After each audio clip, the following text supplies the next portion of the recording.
오늘은 9월 19일 창세기 25장 19절부터 34절까지입니다.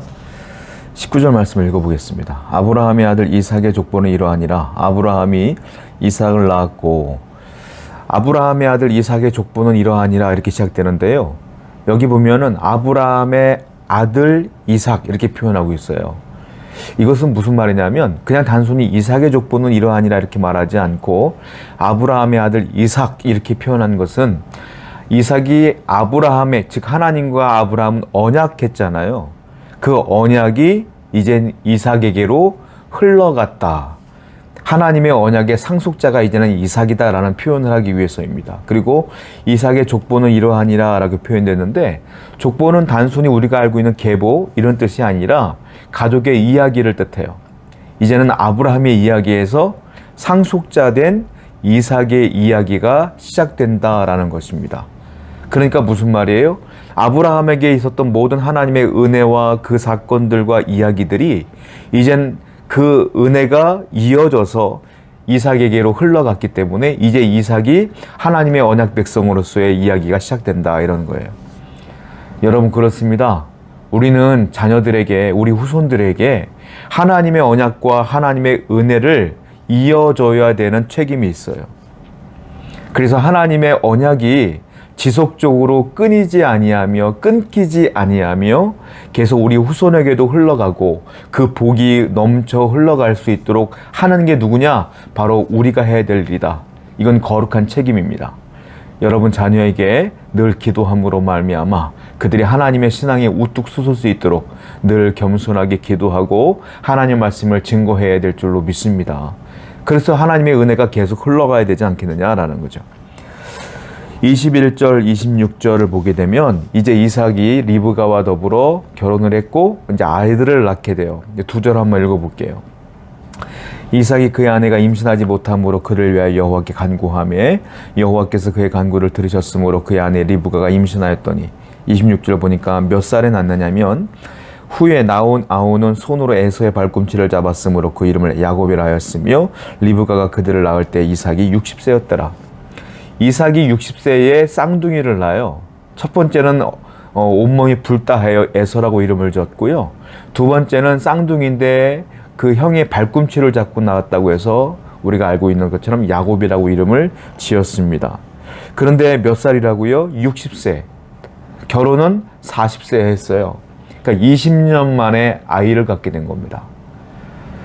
자, 너무너무 늦게 아이를 갖게 됐죠. 아브라함도 마찬가지로 이삭을 100세에 낳게 되었고 이삭도 마찬가지로 60세에 결혼한 지 20년 만에 아이를 갖게 되었다라는 거예요.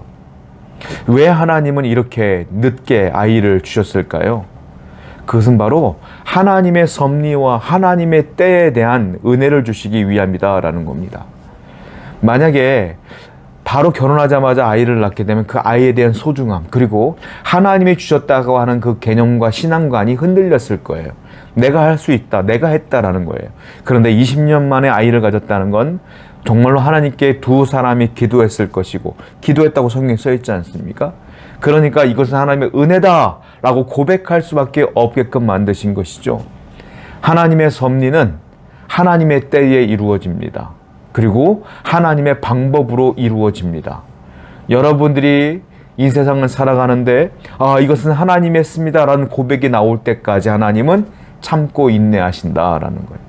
때가 되면 반드시 하나님의 섭리가 이루어질 줄로 믿습니다. 그때까지 우리는 기도하며 소망하며 믿음으로 인내해야 된다는 거예요. 28절입니다. 이삭은 에서가 사냥한 고기를 좋아하므로 그를 사랑하고 리브가는 야곱을 사랑하였더라. 아니, 쌍둥이를 낳았는데요. 부모가 둘 다 사랑해야 될 거 아니에요. 그런데 이 이삭은 이 에서가 늘 사냥해서 갖고 온 고기가 좋아. 그래서 에서를 사랑했고요. 리브가는 집안일을 도왔던 야곱을 사랑했어. 어긋난 사랑을 시작합니다. 그리고 이 사랑에 매몰되어 있어서 육신의 정에 완전히 매몰되는 그 두 사람의 모습을 보게 돼요. 이 두 사람이 어떤 사람이에요? 이삭은 우리가 알다시피 늘 저녁 때만 되면 묵상했던 사람입니다. 리브가는 하나님의 말씀을 딱 굳건히 믿으며 그대로 순종하여 아버지의 집을 떠나 바로 이삭의 집으로 왔던 여인 아니겠어요? 둘 다 믿음이 얼마나 좋았는지 몰라요. 그런데 세월이 흐르면서 자녀를 갖게 되면서 육신의 정이 거기에 푹 들어가면서 이 두 사람이 하나님에 대한 신앙이 많이 흔들렸다라는 겁니다. 물론 우리가 하나님을 믿고 사랑하지만 현실 속에서 살다 보면 이 신앙이 흔들리고 이 신앙이 약해지는 것 인간인지라 당연할 수 있어요. 이삭도 그랬고 리브가도 그런 거 아니겠습니까? 그 신앙을 처음부터 끝까지 유지하는 건 굉장히 어려운 일이에요. 그러기에 우리는 더욱더 신실한 신앙을 갖기 위해 하나님께 겸손히 기도해야 될 줄로 믿습니다. 오늘도 하나님께 더욱더 겸손히 그 신앙이 흔들리지 않도록 하나님께 맡기고 나아가는 여러분 되기를 축원드립니다. 29절부터 34절입니다. 야곱이 죽을 쑤었더니 에서가 들에서 돌아와서 심히 피곤하여 야곱에게 이르되 내가 피곤하니 그 붉은 것을 내게 먹게 하라 한지라. 그러므로 에서의 별명은 에돔이더라. 야곱이 이르되 형의 장자의 명분을 오늘 내게 팔라. 에서가 이르되 내가 죽게 되었으니 이 장자의 명분이 내게 무엇이 유익하리요. 야곱이 이르되 오늘 내게 맹세하라. 에서가 맹세하고 장자의 명분을 야곱에게 판지라. 야곱이 떡과 팥죽을 에서에게 주매 에서가 먹으며 마시고 일어나갔으니 에서가 장자의 명분을 가볍게 여김이었더라. 유명한 사건이 뭐랍니다. 에서가 사냥해서 돌아왔는데 야곱은 언제나 그 장자의 명분, 형에게 있는 것이 너무너무 싫은 거예요. 내가 갖고 싶은 거야. 그래서 어떡합니까? 형이 배고픈 거를 못 참는 걸 알고 형이 좋아하는 팥죽을 쏘요, 일부러. 그리고선 냄새를 막 풍기는 겁니다. 에서가 와서 팥죽 한 그릇 다오 했을 때 야곱은 그냥 줄 수도 있잖아요, 형이니까. 근데 뭐라고 말합니까? 형이 장자의 명분을 내게 팔어. 내가 한 그릇 줄게. 근데 에서가 배가 고프니까 뭐 눈에 보이지도 않는 장자의 명분 애따 가져라. 그리고 팥죽 한 그릇 다오 하고 먹는 거예요. 자, 이 두 사람의 모습 속에서 이 장자의 명분을 얼마나 하찮게 여기는가를 볼 수 있어요. 첫 번째, 에서는 장자의 명분을 정말로 팥죽보다 못하게 여겼어. 이 장자의 명분은 뭐냐? 하나님께서 장자에게 주신 축복권이거든요.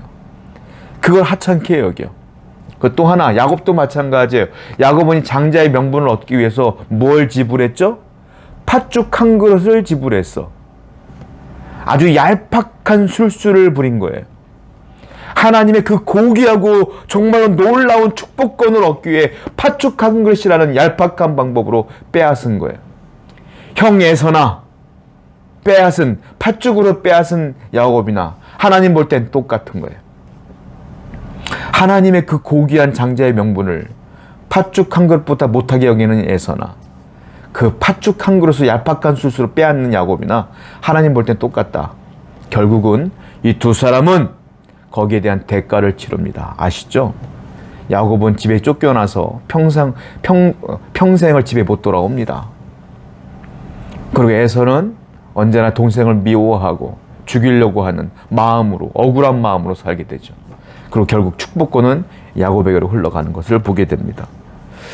여러분, 하나님이 주시는 은혜를 얄팍한 방법으로 생각하고 하찮게 여기는 사람이라면 하나님이 그 사람에겐 대가를 치르게 한다. 저와 여러분들에게는 하나님의 은혜를 입었어요. 그 은혜가 뭡니까? 구원이라고 하는 놀라운 은혜를 입었어요. 주님이 우리를 통하여 십자가에 돌아가심으로 또한 부활하심으로 내가 그분을 믿음으로 구원이라는 걸 얻었어요. 그리고 그리스도인이라는 칭호를 얻었어요.